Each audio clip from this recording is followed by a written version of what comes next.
there's really no reason for me to do this. I just wanted to show off my new rim doll.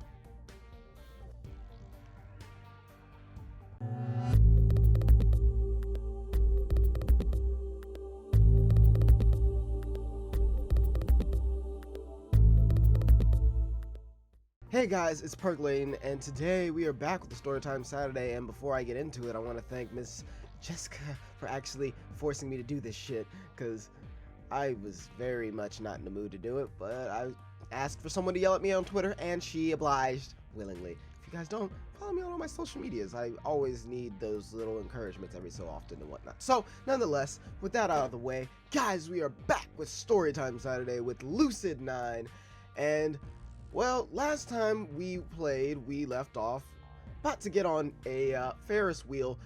It's of course only 2 people, and we were of course forced together with our love interest in the game. So, you know, we're gonna just catch up right where we were. I just remember I need to tell Akira off whenever I get the chance, but nonetheless, let's jump back into where we were. By the way, guys, this one might be a little bit shorter just because of time. I'm procrastinating, is what I've been doing. I'm gonna get back to a rigid scheduling of my life soon. I really want to, because I don't like the fact that I'm not being as productive as I usually am. So nonetheless, I know you guys aren't here for that, so I'm just gonna let you guys know soon I will be back to doing the hour and a half long ones, but this one might be a little bit shorter depending on where we end up being able to stop. So anyway, Rui and I slip into the next car, a cozy blue box with blue cushioned seats and blue doors and blue ceilings, dressed with white trim and white wood and white light. A lot of blue and white. Rui eases comfortably into her seat, turning her head until she's staring out the window. After the attendant closes the door, the Ferris wheel begins to steadily chug upwards. Yama? The serious outline of her voice catches me off guard. I find myself curling in my fingers into the cushions beneath me. What? Da-da-da-da? I'm really glad I met you. My heart throbs unexpectedly against my ribcage. Nervousness? Shock? I immediately moved to distance myself from the alien emotion. What is this? Am I feeling? I know.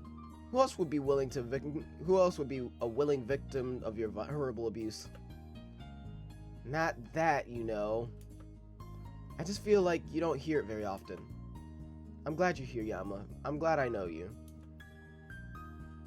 I hadn't known that it was possible to simultaneously feel intensely cold and intensely hot. Something about her words is very discomforting, even while I feel warmth creeping into my limbs. I was about to say my loins, but that's a different feeling. I guess that if I wasn't here, I couldn't be glad, so by default, I'm glad I'm here too. Stupid, stupid, stupid. What am I even saying? Why do you always do that? What? Deflect attention off of yourself. Because I'm not worth paying attention to? Same. Because why would someone as bright and adorable and winning as Rui care for me after all these years? Why is she the one who's glad we're friends when I'm the one who should be saying that 10, 50, 100 times over? I haven't done anything for her. Complained, whined, criticized, complained some more.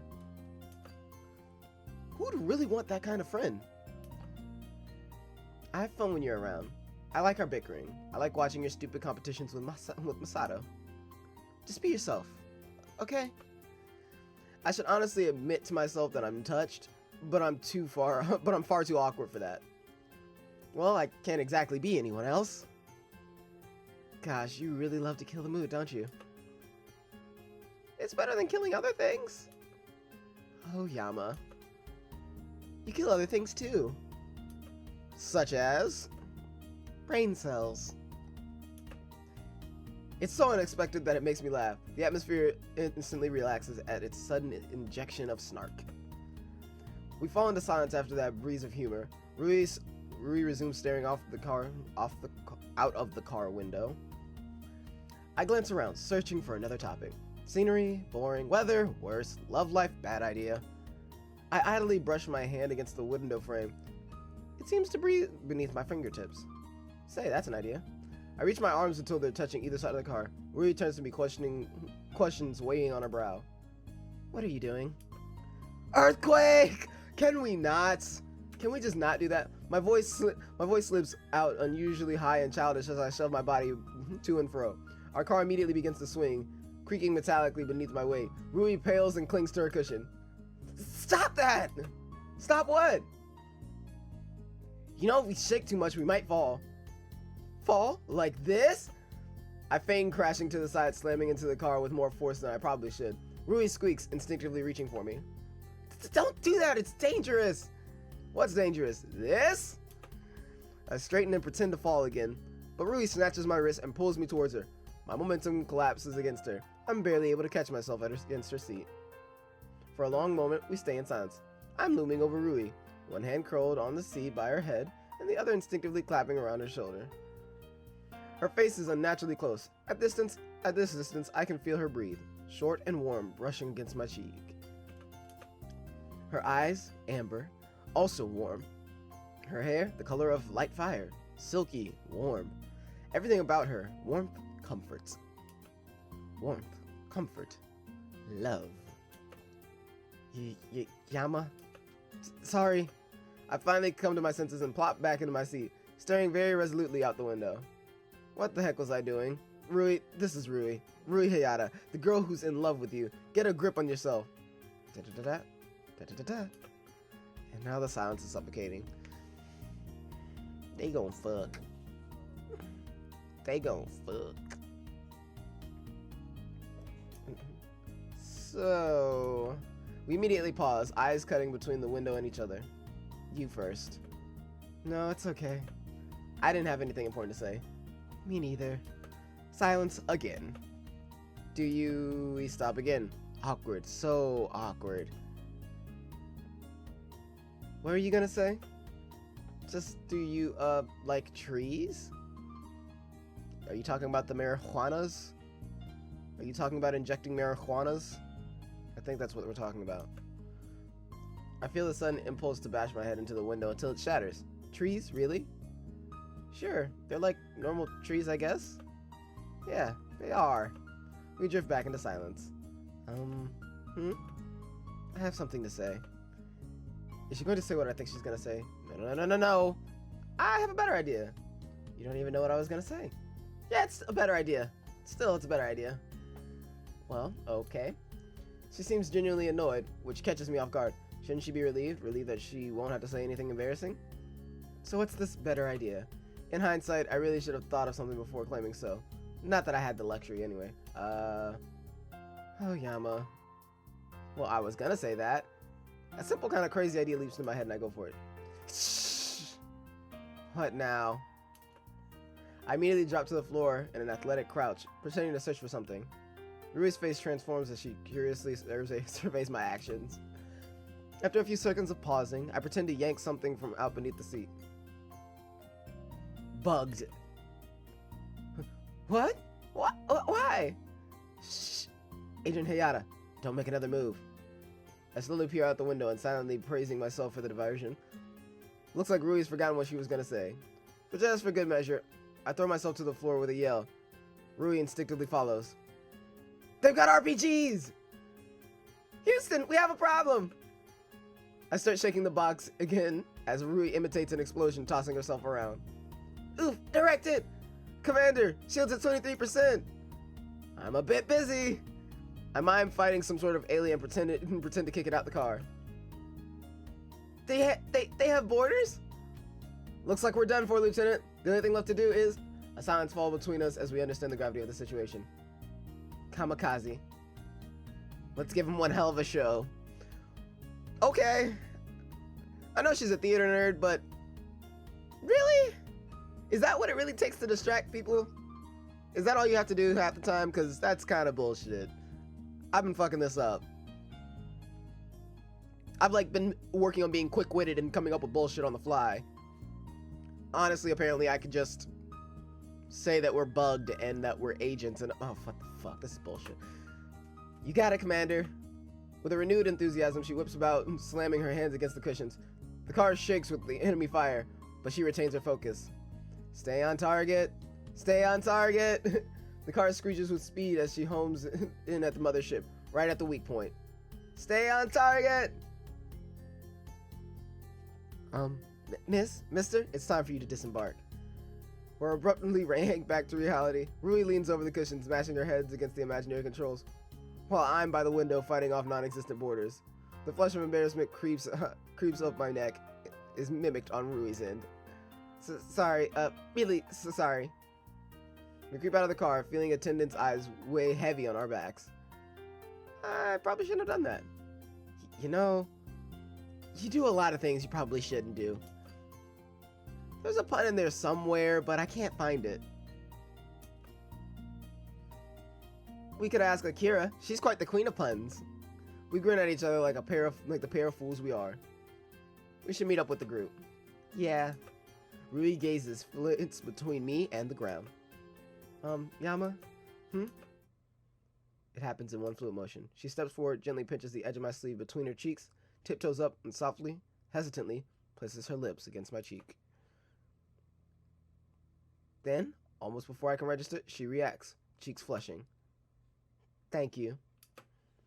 She turns and darts off to the rest of the group. For a moment, I can only stand there, mind completely blank, hand against my cheek. I told you. They gon' fuck.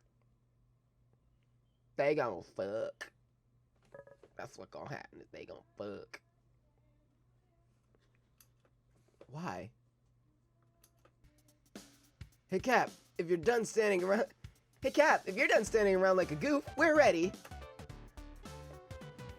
I force myself out of the stupor and amble over to the rest of the group, plastering a fake smile on my face. This first, think later. Where should we go next? Yahiko, my dad.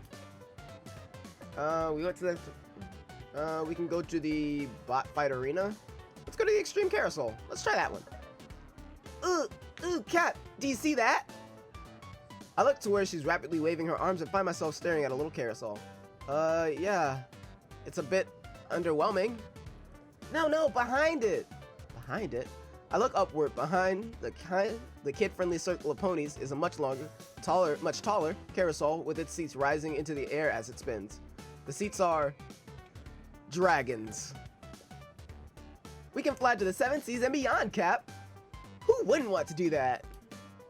Probably someone afraid of heights, which no one in the group seems to be.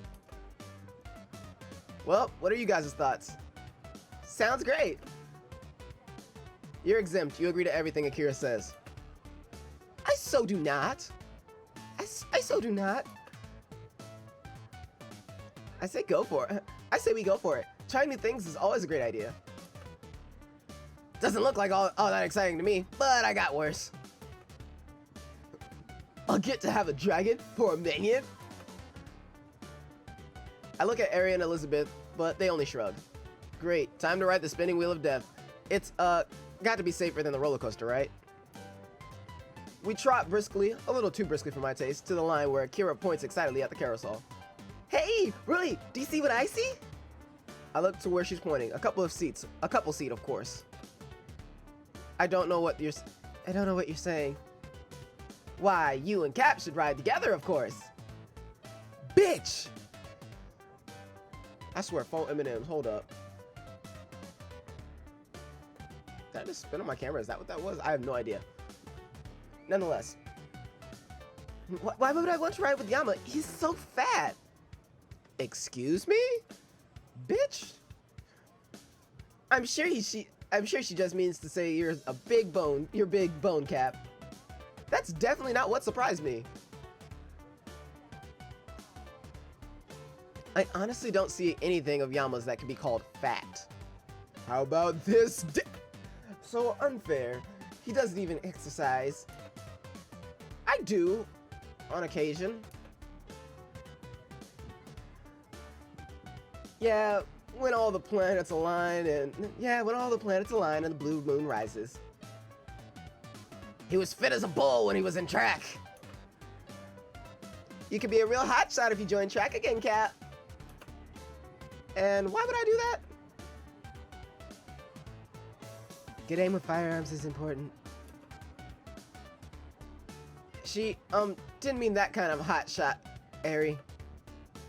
Then what does she mean? The attendant chooses that moment to raise the barrier. Rui snaps to attention with a grin that's a little too shiny. Oh boy. Wow. Guess it's time to go. We sure don't want to hold up this line. We sure don't want to hold up the line. I get Rui and Akira's voice mixed up when they're in the same scene. I really do. I really feel like stretching my legs, like elephant leg room. Solo pod for me. Before anyone else in the group can blink, she immediately leaps into a one-person dragon seat and straps herself in. Behind her, floods of people past us, struggling to secure the best spots. Clearly, Rui hasn't watched enough dramas to know what happens when you defy fate. What happens? I have no clue. I haven't watched enough dramas either. You die, murdered in cold blood. What the fuck?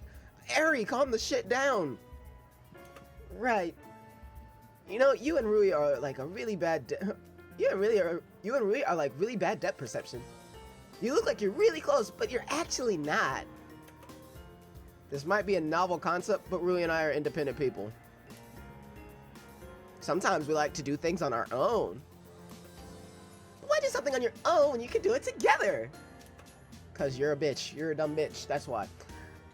That sounds really unhealthy. Just because you can do something together doesn't mean you should. You strike me as the kind of person who doesn't like to ask for help, Cap. That's really random. Not really. See, I did press twice, by the way. That was me in my own dumbassery. I just happened to read what it said. Not really. See, there's the kind of people who would say, there's the kind of people who would say just because you can do something alone doesn't mean you should. That means they can't do anything on their own. Oh, I don't think that's it. I don't think it's that. What's the point of your life if you're never affected other people? This conversation is taking an interesting turn. I lean in despite myself. What do you mean by that? Well, if you live as a hermit in the Alps and you don't do a single thing, then the world would be the exact same whether you live or die. So shouldn't you always be looking to affect other people? Interesting. The crazy Akira has thoughts like these. You can end up having a negative impact, so no, not really. Think about the difference of impact between Stalin versus, I don't know, some random citizen who buys a homeless guy some coffee. But either way, Cap, that random citizen was still affecting humanity.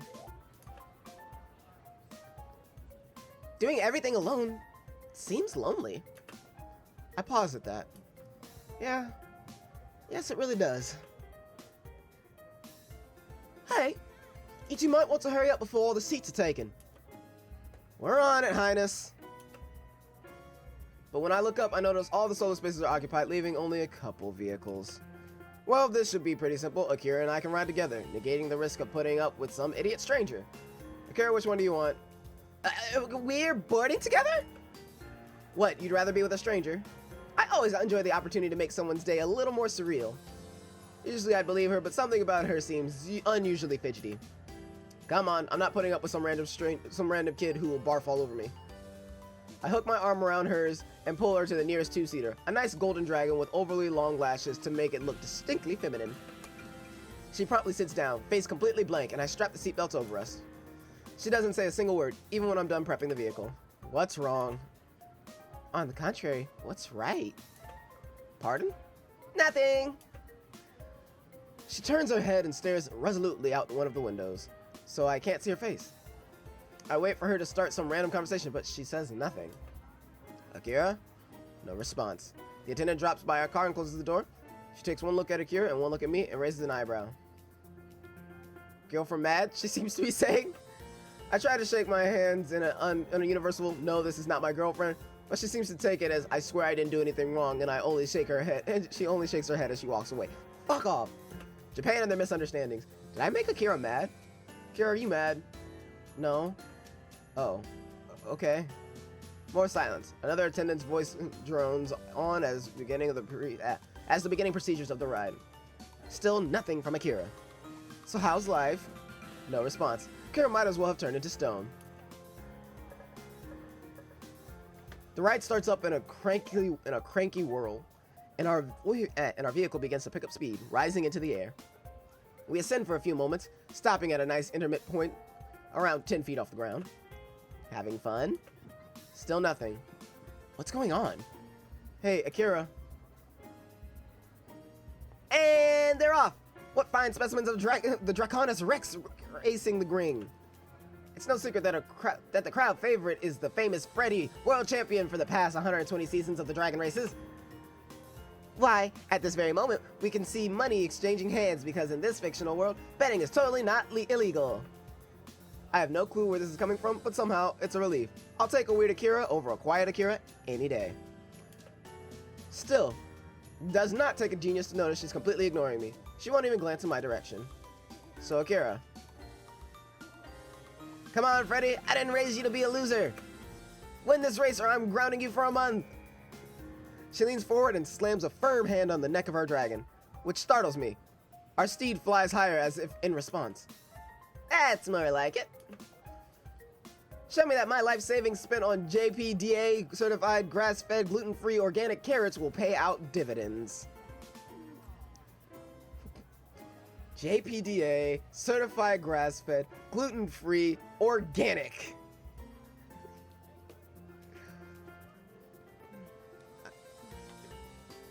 Cheers. Aren't carrots for horses? Some dragons are vegetarian. Are you mocking their dietary sacrifices? I really didn't peg you as much of a... I really didn't peg you as such a dragonist person. What? You see, I am the esteemed Sir Angel Trainer of dragons worldwide, and you are just an insignificant little Sir Caraway. Why those names? I'm Angel because I wanted to be an angel, but no matter how close I get, I can't. And you're Caraway because whenever you have a care, you throw it away.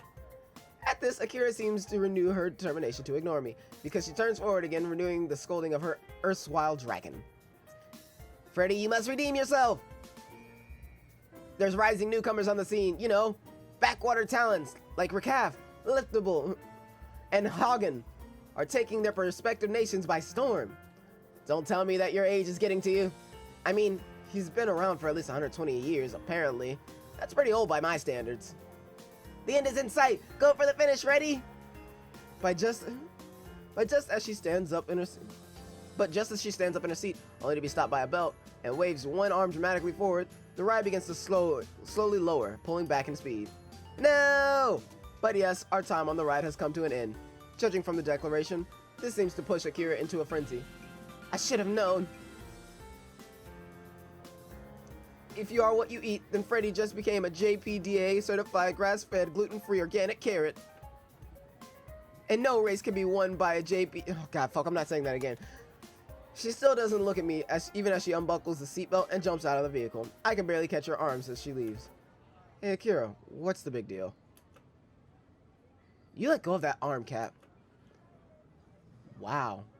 She suddenly sounds very serious. I let go of her arm. You're avoiding me, aren't you? Avoiding your face is a little different from avoiding you, Cap. And what's that supposed to mean? It means that it's time to meet up with the others. She bounds away before I can stop her. Great, guess I have to follow along. The rest of the group reconvened by the map, some noticeably more thrilled than others. How was it, Rui? How was it, Rui? Being in a pod, by yourself? Oh, not you too, Mickey. Akira, how was it for you? Me? Oh, well, I had fun. I sat in a pod with this kid who I convinced to check out Grover Mecker. Yeah, I'm sure it was good and all, but why don't we do something more exciting? The clamor of the group is starting to get to me, so I focus in on Masato. What do you suggest we try? You pick something, man. Thanks, delegation. Thanks. Delegation at its finest. Right. Guess it's time to take another look at the map. Let's go to the tech sandbox. Did we already do this? Let's try the tech sandbox. Hey, look at that! A tech promotion. He points excitedly at the map, reading in a clear, loud voice. Grab a group of friends, see into each other's phones, see the truth, conquer the world. That sounds like all layers of sketchy. I'm not crazy about that idea. But think of how much power you could have if you know what everyone wants. You could be the most powerful king on the planet.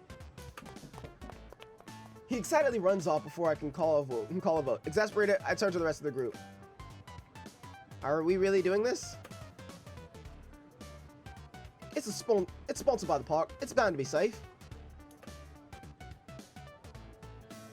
We'll have the opportunity to see some of the state-of-the-art tech. The park doesn't concern me. I know they have to deal wisely with proceedings or they'll land in some deep trouble. No, I'm far more worried about what our group will do with the information they get from one another. Well, okay, I'm not gonna lie, I'd love to see into some people's phones, but others, not so much. Give me just a second though, guys. Something just came up. Let me just handle this real quick. And we return. We drop into the tidy air-conditioned facility, following on Yahiko's heels. Oh, we're back in this place. Okay. The area is full of commotion, primarily from other young adults laughing, shouting, and clearly trying to embarrass each other with freshly gathered dirt. Hey everyone, guess who Yukiko likes? Just shut up! Yeah, what exactly is this exhibit about? Yahiko is already chatting up one of the attendants. He returns to us in a few minutes, bouncing eagerly on his toes. Okay, so here's how it works. We each have an opportunity to do a little digging on each other for a few minutes. Then we engage in an ultimate battle of wits by running a campaign for dictator of the world. Wait, slow down. What exactly do you mean? Well, we use the information we learn to convince each other to vote for us. Like, we can blackmail each other or make some kind of promise. Wait, what? How will we do this? I've just met some of you today, after all. Oh, don't worry, Mickey.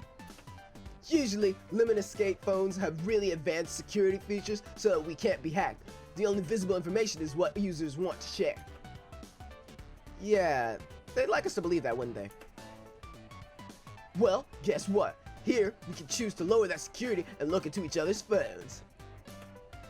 Location information, browsing history, usage statistics, even message and call history, all at your fingertips. Wait a second. If someone looks at my phone, do they see that I've been fucking with Elizabeth more?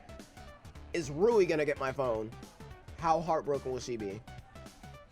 Oh my god. I hope not.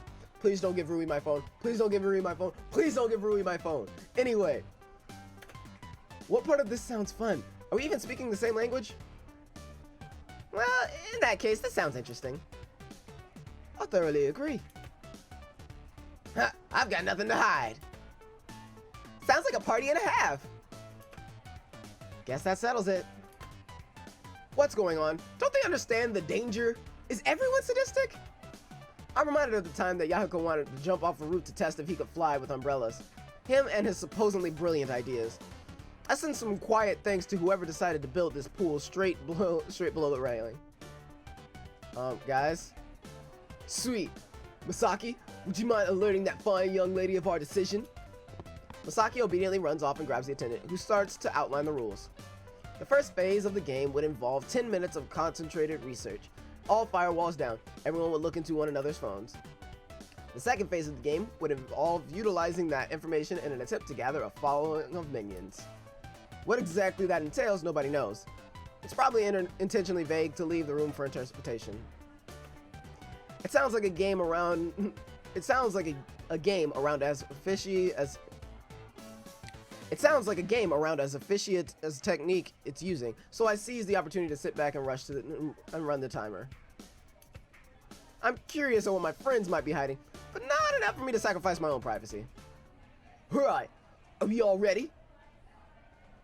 Yama's being a party pooper, but aside from that, we're good. Embrace the future, Yama. This is ideal. This is the ideal of technology. I'll stick with pen and paper. Thanks. Yeah, no, I'm not. I wouldn't do that shit. It's like, why the fuck would I give you all my shit? I don't know. I don't have much to hide, but at the same time, that just sounds like a horrendous idea to give another company my entire life information. And for my friends to look through it, especially when one of them is madly in love with me, I'm definitely okay with that. Let's not. Ha! Are you an old man? You don't even use pen and paper. I would if I had a pen that worked.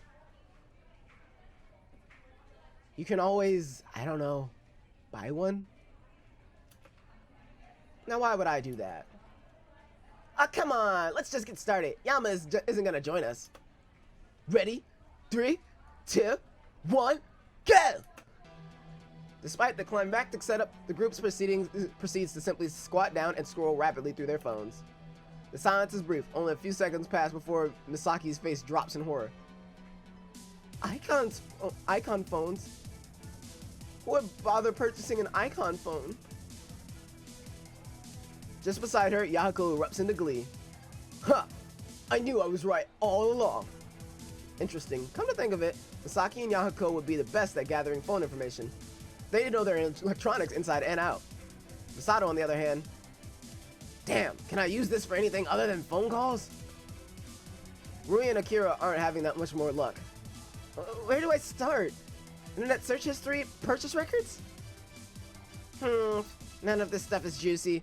Where's the questions about the meaning of life? Ari is silent as always. I have no doubt she can secure information she needs. She seems very capable in that regard. The problem for her will be presenting that information in the right way. 5 minutes. Already? Let's see. Yes. Yes. Definitely. Ha! I shall rule the world. Why ain't anyone else using a running app? Grover Mecker. 3 things every girl wants in a guy. Grover Mecker. My phone buzzes in my hand like a miniature death note. Time's up. Oh, I'm excited to see what happens. My phone was in it. My phone wasn't in it. The group explodes in a frenzy, practically lunging at each other with streams of words that sound like presidential campaign statements.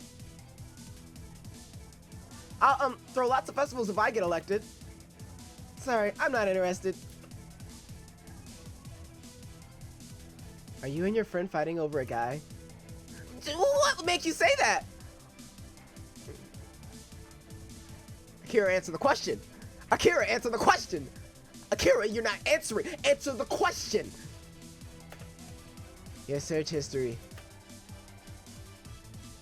What to do if you and your bestie like the same guy. Love triangle solutions. How to stop liking. It's drama research, I tell you. It's a regular pattern. Searched every few months since last year. The most recent search was... Wave the white flag of surrender. I can see it. You have won this day. Fuck, I wanted to hear more of that. Ari smiles with innocent satisfaction as Akira registers her fingerprint for an official counter. So, blackmail is an acceptable way to gather minions, not just fictional promises. Wait, did Ari mean that she said, like the same person? Masato, join me and I'll advocate for track. You think I'm that easy? Hell no! Masato, can you really please join me? Please join me. I'll advocate for track. Okay. What? Looks like personal preference have a large impact too. Eventually my eyes land on Yahiko. In this setting, his usual granted egotism gives him a nice sheen of confidence. In fact, he seems to be doing better than everyone else. Say, Ari. When I get elected, I'll make a video game class mandatory at the academy. And just like that, she registers her fingerprint. What? Of all things, video games? Hey, damn right. She's a real gamer girl. Hashtag real gamer girl. Really, if you join me, I'll give childhood friends a special legal status. Deal. What would she want? Why would she want that? What kind of legal privileges could you even award to childhood friends? Masato, my man. You think I'm gonna be easy, man? You got another thing coming. I'll run a huge fundraiser for track by using my special access to limit skates and technology.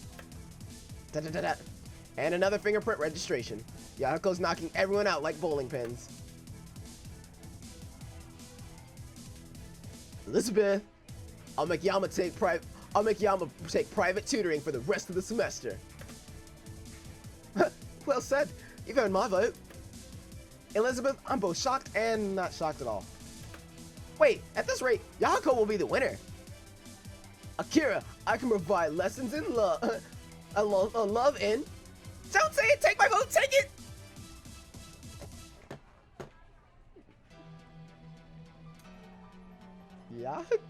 Yahiko's killing the game. But Akira, answer the question. Answer the question. I'm just saying, nonetheless. His last opponent is Misaki, who's also been disturbingly productive in the campaign game. She greets him with a smile. I'm not easily overpowered. Neither am I, Misaki. Shall we draw our swords simultaneously? A duel amongst dancing cherry blossoms. What is this, a samurai flick? They crouch forward slightly like they're going to physically lunge for each other's throats. A moment of silence passes between them, and even the others in the group continue campaigning to one another. Even as the others in the group continue campaigning to one another.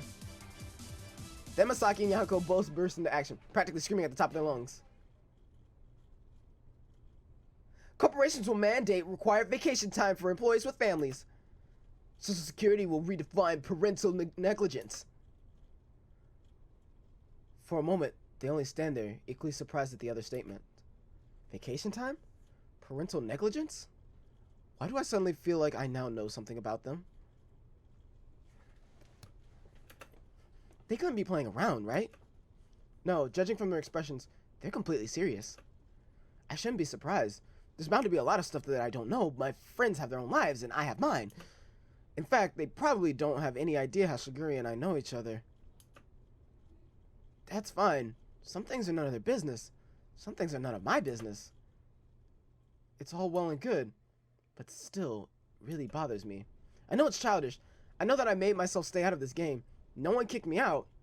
I could learn just as much about Misaki and Yahiko as Yahiko did, and I could learn just as much about Misaki and Yahiko as Yahiko did. Really, I have no one to blame but myself. Your strike found an adequate mark. Your strike found an adequate mark, son of Akari. As to yours, daughter of Kazuha, you have trained well. Alright, there's a samurai duel going on. However, I concede that your blow found a vital organ. Mine only made a mark on a limb. I concede this round. She presses her finger against his phone to register her print. The moment she does, a tone sounds by the attendant's booth. Congratulations, Yahiko Akari. You have won your election unanimously.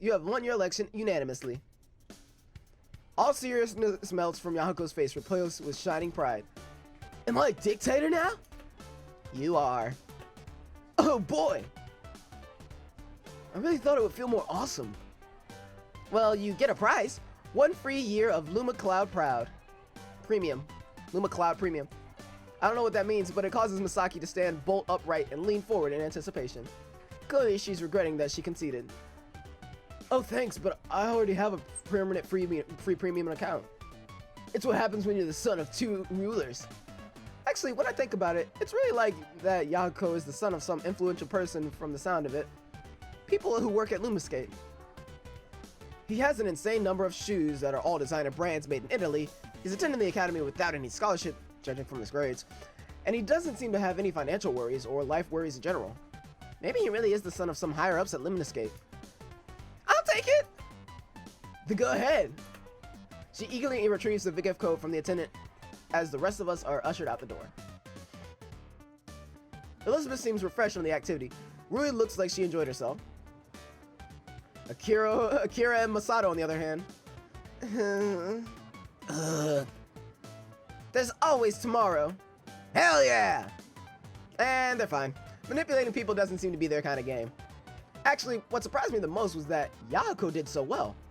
Not only was he efficient in his research, but he knew which arguments to use and how to present them. Say, Yahiko, you haven't gone to, I don't know, prep school or anything, right? Prep school? You know, where you learn etiquette, politics, how to talk to people, or more specifically, how to manipulate people. Ha! Why would I do that? My natural genius is enough. It's just one of my many advantages of being born in Akari, my dear minion. My blood is superior. Right. I'm suddenly sorry I asked. Sorry, I'm here. Should we get going? She looks pointedly at me, like I'm supposed to decide our next destination. Wait, am I? Well, no one else in the group is budging, so I guess it's up to me. Laser tag? A large dome at the corner of the map catches my eye. I tap it for more details. Ultimate Laser Tag Center, brought to you by Lemniscate Site Code. Lemniscate Site Code? That's, glasses, right? They're goggles with interactive displays. It gives you stats and targeting cursors and a mini-map so you feel like you're in a video game. Really? Yeah, we gotta give it a try. And he races off to the Laser Center without a second glance. I guess we're going there. Thankfully, no one seems to have any objections. We arrived, blah, blah, blah. I forgot to read the rest because I'm dumb. We're admitted fairly quickly, maybe because our group is large enough to single-handedly create a game. Okay, we need 2 team captains. Hell yeah, who wants to win? Join me. We'll be great at not only shooting stuff, but solving stuff. Join the Harvard Assassination Crew today. Harvard Assassination Crew? What kind of name is that? Well, that's one team captain. Who shall dare contest him? He bellows this out like an announcer of some twisted reality show. I will. It's preferable to following an incompetent leader. Her enthusiasm is overwhelming. Well, the captains have been selected, so without further ado, it's time to start the draft. Captain Kurogane, you may pick your first minion. Really? Well, that was quick. I get where he's coming from. Rui's thoughtful, but can be quick on her feet. She'd be a good selection. At the same time, I don't see the rush to pick her first. It's not like Elizabeth would ever select her. Fair choice. Hayata is now aligned with the Harvard Assassination Crew. Captain Oshiro, it's your turn. You can pick 2 minions as per drafting rules. Official drafting rules for laser tag? It can't hurt. Oshiro, the clock's ticking. Elizabeth rolls her eyes but glances between the remaining participants. Misaki. That's Kazuhaya for. What? The Resistance! We're the Resistance! What? Why the Resistance? I've always wanted to be part of a Resistance. Kazuhaya has joined the Resistance. We're not the Resistance. But I want to be part of a Resistance. It's up to me to choose. It's up to me to choose whether you're in the Resistance or not. So, it is the Resistance. We're not a Resistance. Thankfully, the clamor dies down when Yahiko raises a hand. You may pick one more minion unless you wish to give up your advantage. Never.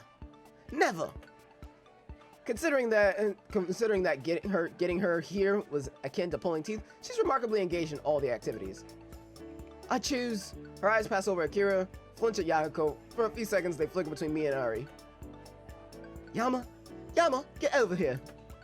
Everyone falls to silence for a long moment. All that can be heard is a faint hum of overheard lights. You're serious? What? You weren't exactly happy with Yama earlier today. Can't I pick who I want? I'm the captain. You want him? Not like that. I just want to win. Is that so wrong? No, nothing's wrong at all. Guess we better get this show on the road, folks. Captain Kuroge, your selection. You may choose 2 minions. Well, ain't you playing? That I am. Come on over to the Harvard Assassination Crew. Sweet. As Yahiko skips on over, Rui gestures wildly to Masato, tiptoeing to whispers in her ear. After a brief second, he nods. And the second one is Ari. Ari only blinks for a moment, but Rui's friendly waves, she travels to Masato's group, which places Kurebe on the Resistance by default. It's not the Resistance. So, without further ado, let's get this game underway. Don your gear, players. We'll see you on the fields of justice. With that, Masato leads his group to snatch up lightweight vests and goggles and dash into the black room. Elizabeth gathers us into a tight circle, her expression unreadable. Right, I believe it would be optimal efficiency to place 2 members on assault, 1 on defense, and 1 as an intermediary. Misaki, what do you think of defense? Probably because she trusts Misaki the most. Excellent idea. Good. Yama and I shall lead the assault. Probably because she wants to keep an eye on me. Akira? Leave it to me. Top tier intermediary coming right up. What does the intermediary do? As we have 2 members on assault, you'll mainly be covering for Misaki. However, Misaki will generally stay in one location while you run patrols. Gotcha. Mediocre class intermediary coming right up. Elizabeth clearly ignores this. Instead, she heads to the rack, tossing vest and goggles at us. Yama? Yes, Your Highness? Don't be stupid. Yes, Your Highness. Although that might prove to be too difficult for you.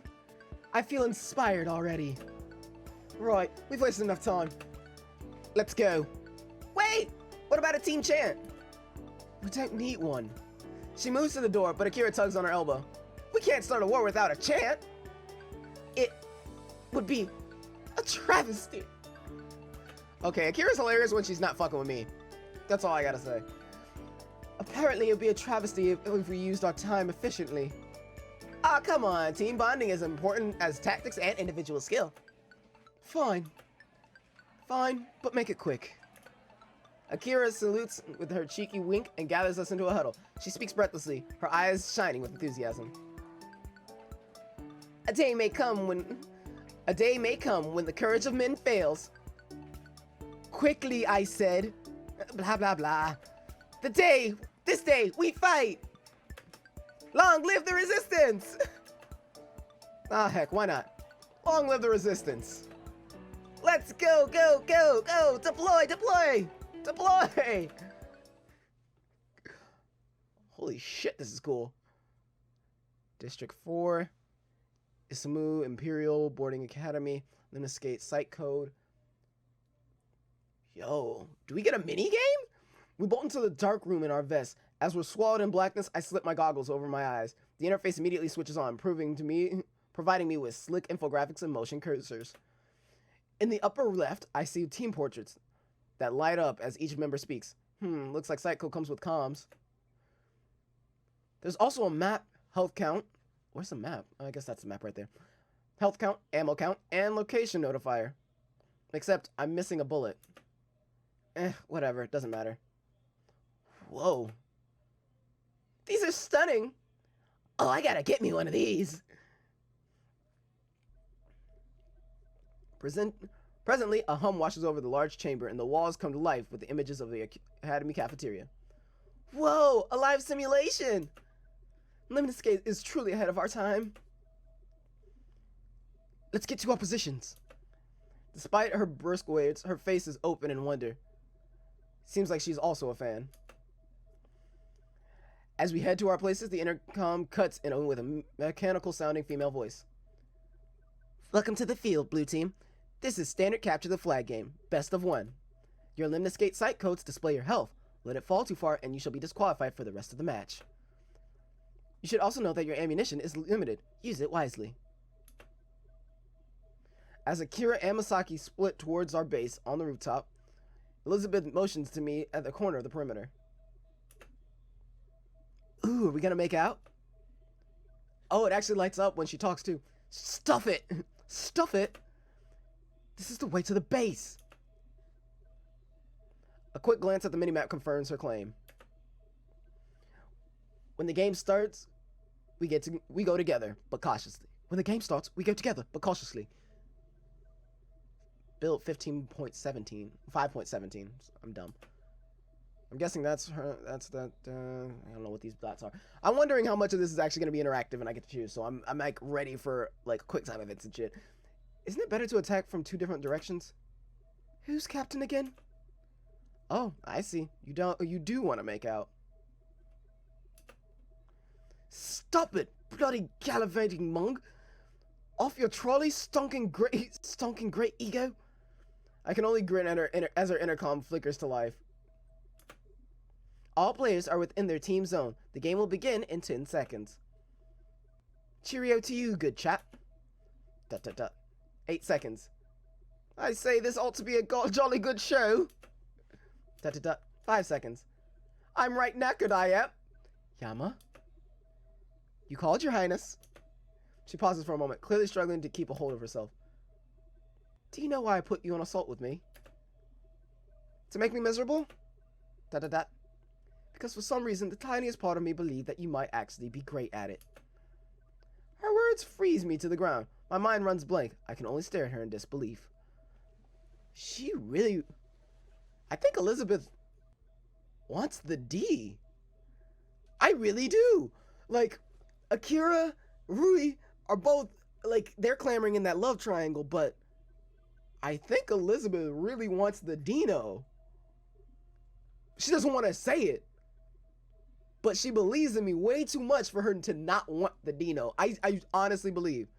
I honestly believe, but you know what? That's all good. We'll see what happens. We just playing. We gonna find out. You know what I'm saying? Her words freeze me to the ground in disbelief. I can only stare at her. 0 seconds. The match has begun. A high-toned bell rings through the room. Elizabeth turns her attention to the corridors. Let's go. She stalks to the courtyard. Even as I follow her, my thoughts are in a jumble in my head. Great at it? Great at anything? How can I be great at anything? I can't even do anything mildly well. Great? And why would Elizabeth tell me so? The girl who hates my guts. The girl whose guts I hate. Although I'm trying to get up in them. Why would she say I could be great at something? Stop! She throws out her hand. It collides with my chest, sending a rush of sparks up my spine. I quickly step back, shaking the feeling off. There, Yahiko Kari. I turn to where she's pointing. Yahiko is seated on an artificial ledge, his gun on his lap. How foolish. He won't even be able to shoot back. Guess we better take care of him. I swiftly raise my gun, but Elizabeth slaps my hand. Hold your gun properly. Excuse me, Your Highness. I didn't realize that laser tag had rules of combat. It can only help your accuracy, you know. She raises her own gun, her voice lowering to a concentrated whisper. Steady breathing, proper stance, and grip are important, but a good trigger pull is what can make it or break it. Her posture shifts carefully, as if gunning someone down was a common occasion. With laser-like focus, she finally moves her finger to the trigger. One sharp flick of the finger, the trigger clicks, and Yahiko immediately jolts up, hands flying to his goggles. Wow! Yo! Somebody shot me! That should have been a fatal shot. Laser tag would be really short with fatal shots. Oh, be useful and shoot something. I obligingly poke out my gun from the hole and fire blindly. Aha! There you are! Not what I had in mind. You have a mind? Shut up and run. We race through the obstacles as shots sound all around us. Finally, we find an out-of-the-way corner where we would pause to catch our breaths. Right, we must have a new plan. Such as?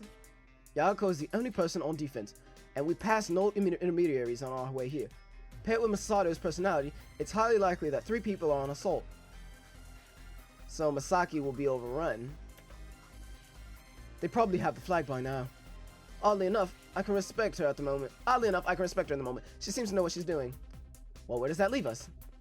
We'll have to kill them on our way back. Akira, come in. What's your status? Akira! Right, their comms must have been shot before they could alert us. We're on our own, Yama. So what's the plan? You take the red flag and sprint back to our base as soon as possible. I'll hold them off while I can. But that's suicide. She draws her chin up and gestures to the entrance. Then it should be a worthy sacrifice. Now go, and don't look back. Every passing second is a second wasted. The pulsing perishable warble of laser guns draws closer. I obligingly drive around the corner and scoop the flag into my arms as Elizabeth screams. Long live the resistance! Maybe she's taking this a little too seriously. Well, I guess it's up to me to get the flag back to our base before Masato gets back to his. I sprint at full pace, winding through the simulated campus as I hear Elizabeth goading the other team into chasing her. With the flag in tow, I haphazardly make my way back to base. I've only got so much time before Elizabeth is shot. I'm hit! Looks like Masato actually left someone behind as a guard. I swing around just in time to see a small figure diving behind a corner. Crap, my health is at 50. At the very least, I've still got a few chances left.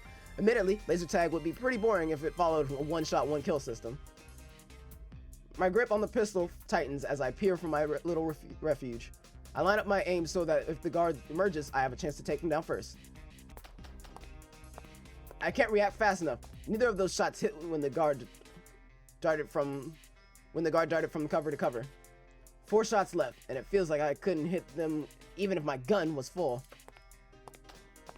I'm down to 25. Maybe 20. I'm down to 25% of my health. Maybe 20 meters away from capturing the flag. After all, Elizabeth's hard-earned work, too. Ah, screw it. I charged towards the back table, ignoring the danger behind me. Standing around like this was just going to get me killed.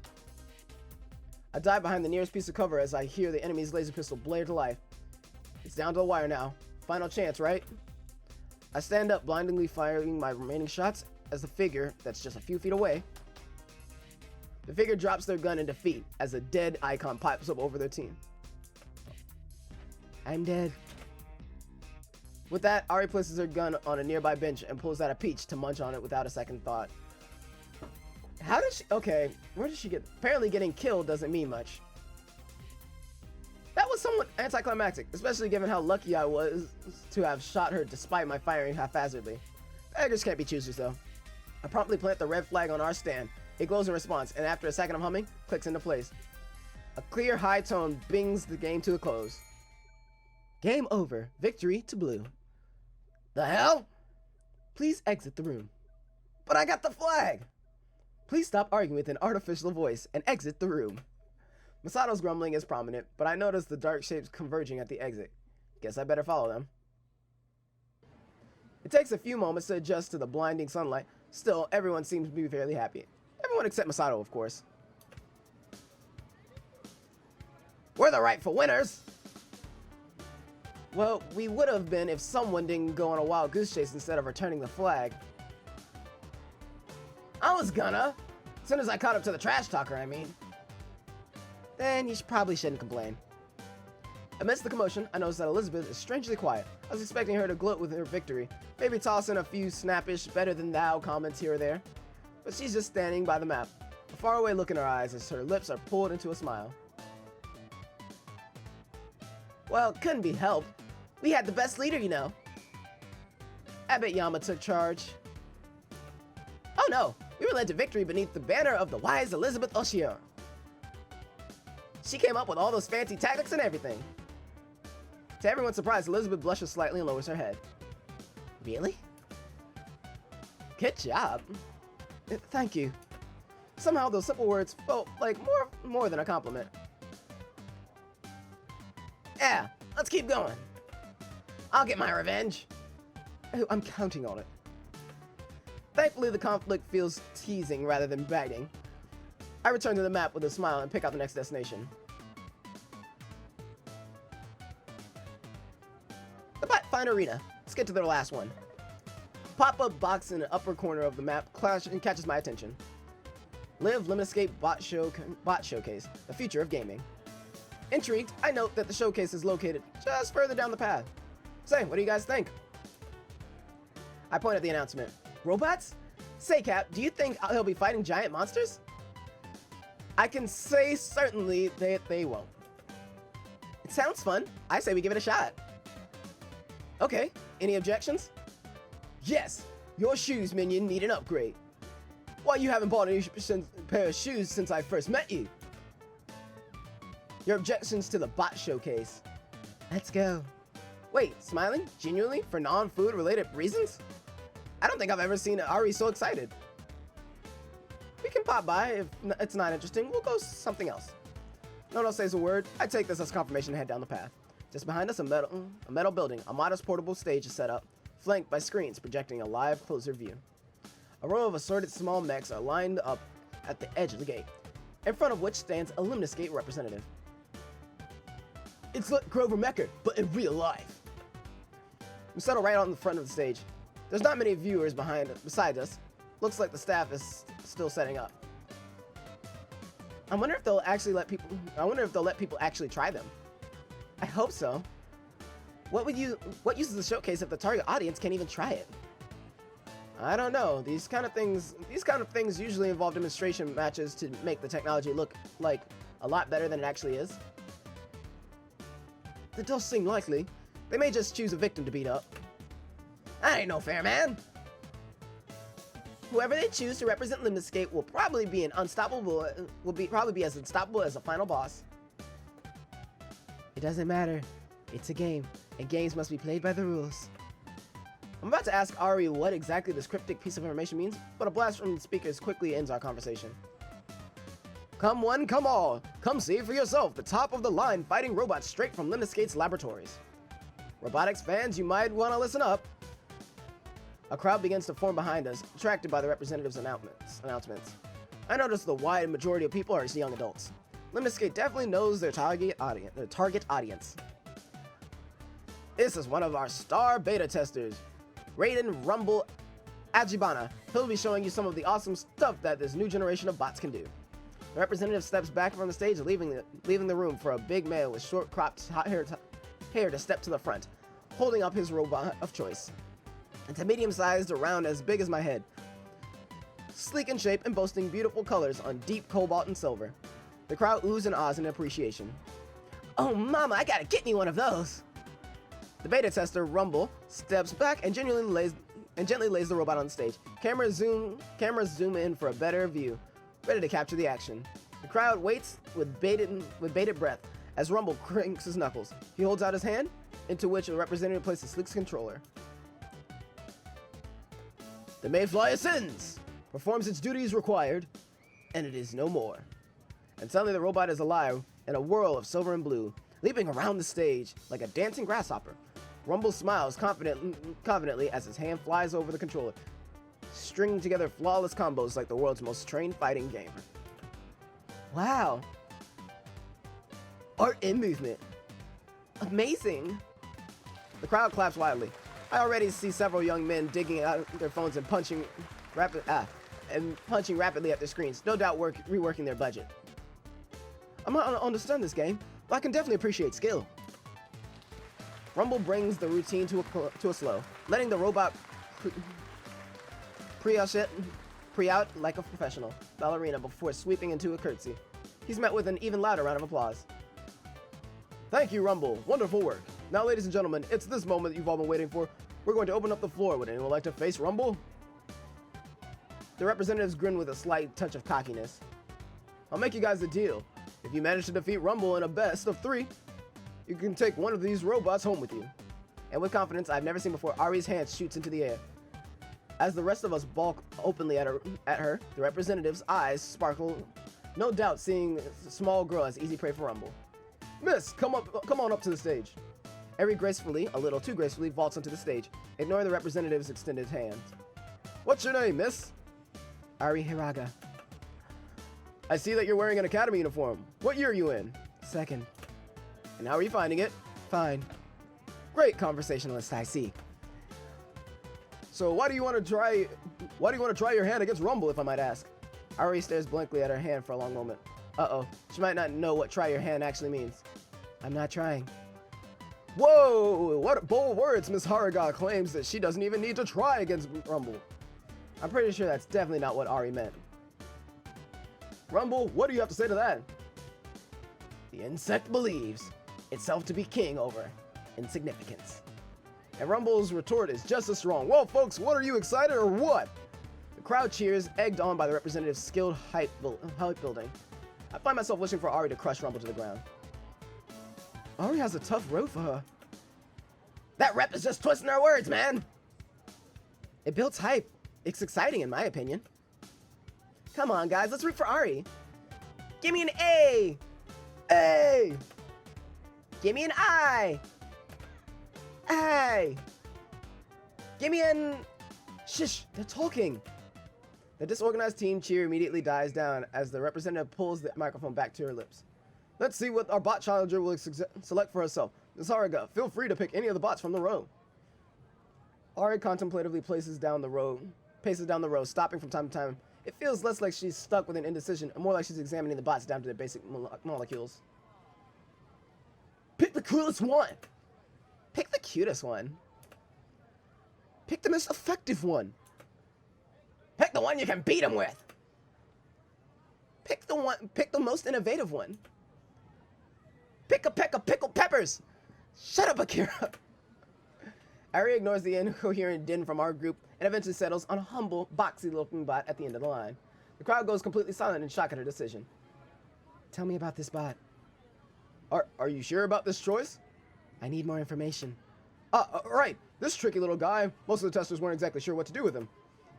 He looks very unintimidating, but don't be mistaken. If you play your cards right, you can change his form by extending or contracting the panels on all of his sides. It's extremely flexible, hence why testers are still having a go at figuring out the best way to use him. I see. He is challenging? The most, but not very beginner-friendly, Miss Hergar. Then I select him. Why does it sound like she's looking for more of a challenge than a victory? Very well. Our ambitious challenger is certainly looking for an upset. Let's get ready for round one. Ari sets her humble little bot at the edge of the ring, exactly opposite Rumble's bot. The representative hands her a controller. Ari frowns when she sees it. Is this for the bot? Of course. It's certainly not for my television. The crowd's answering chuckle almost drowns out Ari's response. It looks exactly like Rev Red. The representative completely ignores her and instead lifts her hands into the air, ready to cue the match. Rev Red? What the heck is that? Round one, Rumble versus Challenger, and fight! The crowd cheers as the representative chops her hand down. The stand erupts with light signifying the start of the round. For a moment, Rumble charitably sits back, letting Ari experiment with her bot. From what I can tell, it's essentially a box on wheels. I watch it roll forward, I watch it roll backward, I watch it roll side to side. Then one of those sides falls down. No wait, the entire side of the matrix the entire side is as a matrix of smaller panels. Interesting, seems like the entire box can be transforming. Give or take a few limitations, but instead of experimenting much further, Ari only retracts the panel and extends the opposing side. Seems like she doesn't really know what to do. Oh, I don't see it that way. What do you mean? You should ask Yahiko. He plays quite a few games, you know.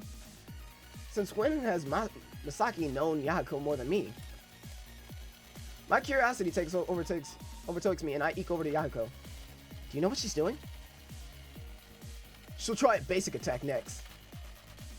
I watch the stage. Sure enough, one of the robot's sides turns away and swivels on a tiny limb, like a miniature sharp-edged shield.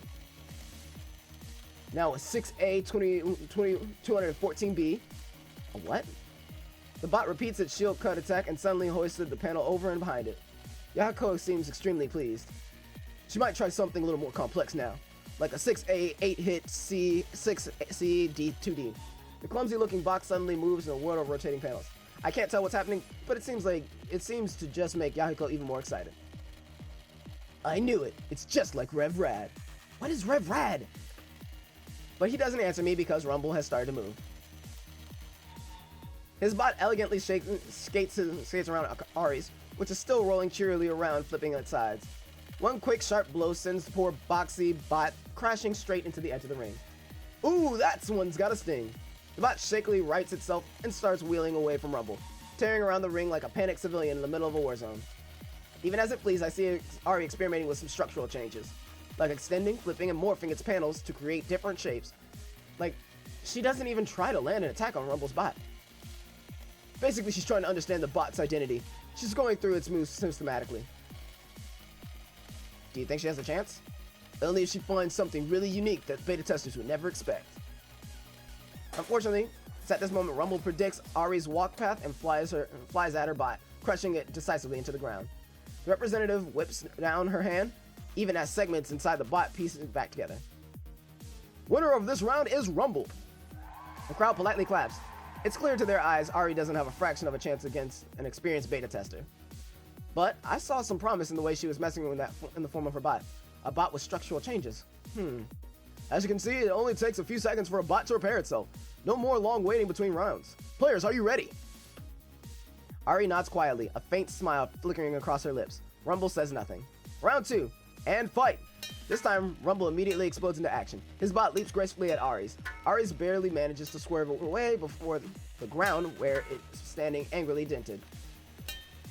Rumble's assault is relentless. He never allows a single second for Ari to recover, chasing doggedly after her bot without a break. Not once does his bot lose its footing or crash into the wall. Such is the extent of his control. And then, right before his latest jump is about to crash into Ari, Ari flattens her bot into half its original width, with those swirling massive panels narrowly dodging Rumble's strike. She takes the split second to require for Rumble's recovery to bounce back to its original size, slamming panels straight into Rumble's back in an unhurried, smooth combo. Yahiko grins widely as Ari's bot pummels Rumble around in a terrifying wall pin. Dude, her combos are slick. I should fight with her sometime. As he finishes the sentence, Rumble's bot suddenly shimmers and gives off a short pulse of energy, sending Ari's bot flying back. Dude, I didn't know these bots had bursting. I have no clue what he's saying, but that doesn't stop me from enjoying the match. Ari is clearly getting the hang of her bot. She changes into diagonals, L-shaped patterns, and even fox curves to dodge Rumble's attacks. Sometimes his bot lands a glancing blow, but it never severe enough to catch her in a combo. Finally, she manages to curve around his bot and slam one final combo into its backside, sending it crashing into the ring. The crowd claps, but this time, they seem much more impressed. Even the representative looks surprised. Solid display, challenger! This round goes to you! Rumble's face is completely motionless. He doesn't even look dismayed. Dude, this next round is gonna be so intense. What do you mean? You'll see. Within seconds, Rumble's bot has reassembled itself and returned to its original position. Ari is smiling in utter satisfaction, as if she's completely forgotten that the audience existed at all. Maybe she's just having fun with playing with this bot.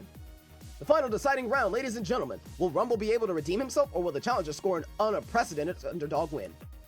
3, 2, 1, fight! If I thought the last match was intense, this one is just a blur of color and motion. It's clear that Rumble is no longer holding anything back. His bot moves with crazy speed, but above all, total control and precision. Ari's movements are clearly rougher, even though she's mastered the structural reorganization of her bot. It almost looks like she's not used to the 3D space. That. Come on, Ari, you can do it! The fate of the world rests on your shoulders, chosen one! Ari barely skates out of the Rumble's favored landing combo, but she turns so sharply that her bot stumbles away. Rumble's lips twitch into a smirk. It was an honor, but your time draws to an end.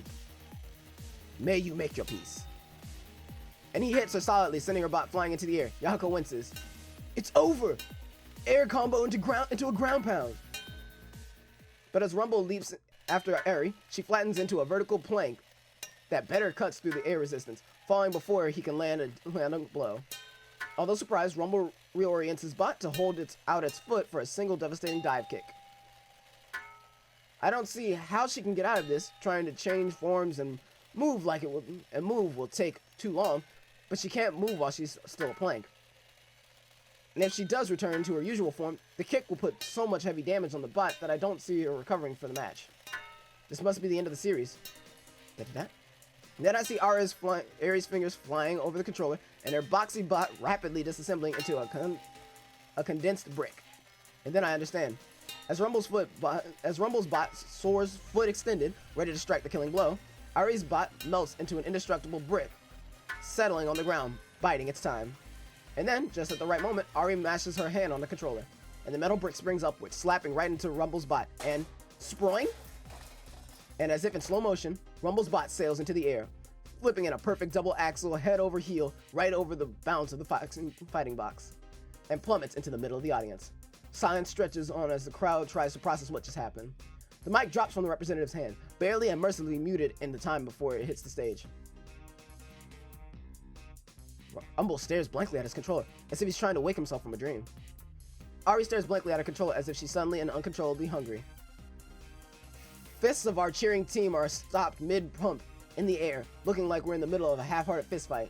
And then, the winner of the round, and then for the set, is Ari Hiraga, the new challenger. The representative numbly stammers these words, still in shock.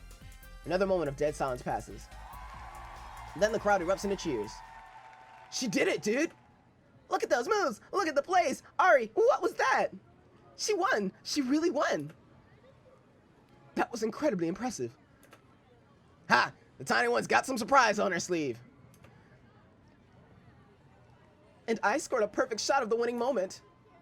Ari stands to her feet with a broad smile, bowing politely at her opponent. Rumble doesn't seem the least bit irritated.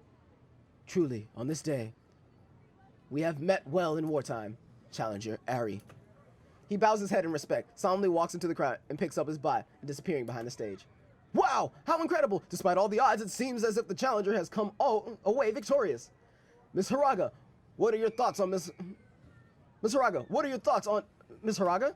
But Ari already walked to the edge of the stick, seemingly ignorant of the representative's queries. She quietly leaps down, only to get swarmed by our group.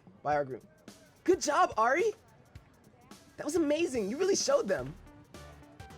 How are you able to understand the system so quickly? The controller played just like Rev Rad. The fighting game, right? Yes. You play? But of course. You see, the Rev Rad Mecha Warrior was actually the inspiration for the design of President J. Graves' bot. Just like all the roads lead to the Rome, all of Yahiko's comments lead to Grover Mecha. Oh wait, that was actually me, wasn't it? Yeah, it was. Okay, well, oh well. I see. Perhaps we should play sometime. She sounds hesitant at the idea, but I can't discern why. Maybe she doesn't want to play with Yahiko, but then she wouldn't have made the offer in the first place. I'm down. They walk back down the road, chattering eagerly about the video game of all things, completely ignoring the hapless representative. Come to think of it, wasn't Ari supposed to win one of those robots? Not that she seems to care. I wonder if we should accept Ari's robot for her. It's not our choice, Mickey. I know. I lead the group back to the map, showing some mercy on the poor representative. On the poor representative. After all, her higher-ups can't be too happy about bargaining a new prototype on a whim. It's probably best if we let this be, considering that the only person who deserves to care is Ari.